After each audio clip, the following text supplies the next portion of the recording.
Then we, of course, get viewers' details of what really happened and, what we know so far. Let's put some of those details out, and then we go back to our team of reporters. Let's first put out the fact about what is it that we know so far in terms of the story as to where things stand right now. First and foremost, as far as this is the timeline of what has happened. On 27th of June is when Shefali Jariwala was declared dead at 11:15 in the night.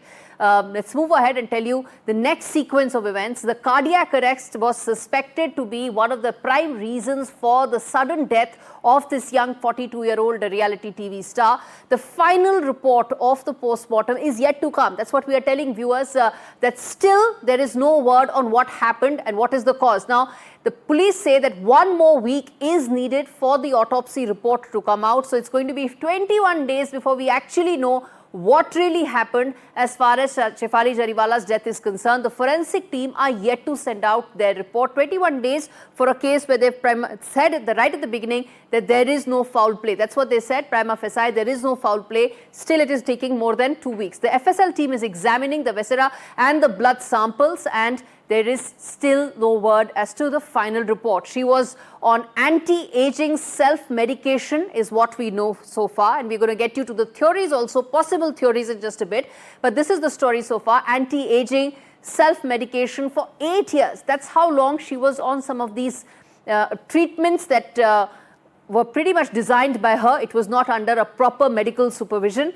That's what is suspected. That could be the reason. And she was fasting since morning and took those medicines without actually having any food.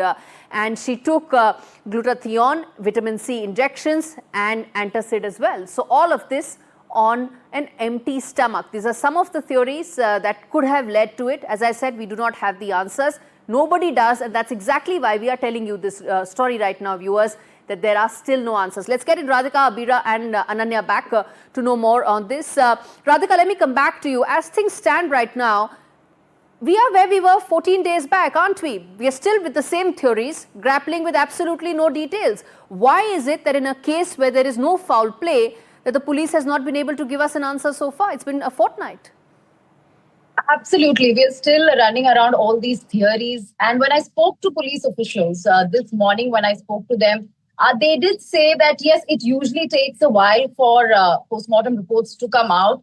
And in this case, they are being doubly careful. As much as the family doesn't feel there is any sort of foul play involved, there's anything suspicious that may have happened because of the limelight surrounding this case, they want to be entirely certain, which is why a final report will be prepared once the viscera and forensic reports from the FSL will be given to the hospital authorities, and then a final report will be submitted to the police by the hospital authorities. So they are not really looking at an interim report at this point because they want to be doubly sure.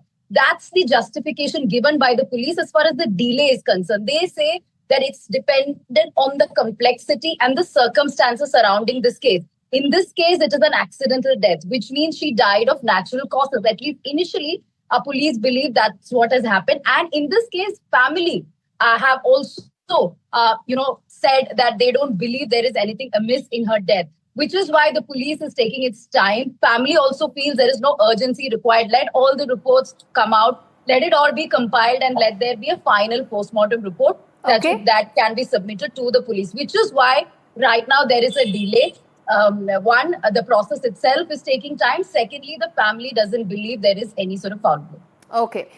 Before I get in both Abira and Ananya, I want to now quickly take our viewers through what are the possible theories that exist in terms of what could have happened. And let's put that out, the multiple theories that exist on what happened on that fateful day for Shefali Jariwala. First and foremost, theory number one, that she was fasting and on medication. On the day of death, she was fasting and she took those anti-aging injections, which reports indicate, some reports say that she was on these anti-aging injections for a fairly long period of time, 5 to 7 to 8 years. She took them on a day when she was on an empty stomach. The second theory is that possible food poisoning could have been a reason, that she had stale food after her fast, and that could have actually led to her death. That's the second theory that exists. And the third one is it could be a sudden and a sharp drop in the blood pressure, which may have triggered a cardiac arrest. So we know it was a cardiac arrest, but this could have been the possible theories that exist that could be one of the reasons, that either she was on anti-aging medication or a low blood pressure, or the fourth theory being that the treatments, which again was something that she was doing herself. There was no medical supervision. There was no way of knowing that was this under a proper guideline of a medical practitioner. Those questions are not known. So if she's doing this on her own, as she was doing so, did the dose prove to be fatal?